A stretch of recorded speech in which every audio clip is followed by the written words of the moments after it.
Alright, we have man of the match here with us, Shaquan Satchwell. A difficult name to pronounce, but I don't know. A tremendous performance from you today. Basically, you were literally walking the defenders today. What do you think about your performance today? I think we execute.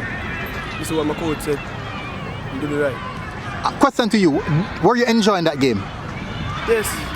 From the first goal scorer, didn't panic, so keep focus and do it right.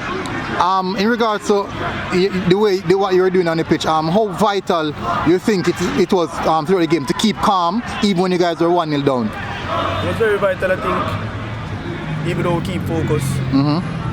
Yes.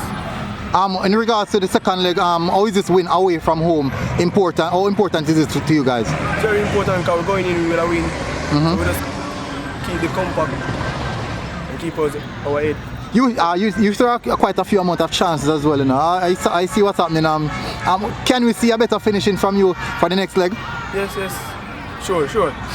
all right. Good to see you guys, and good game again, and see you guys for the next leg, yeah?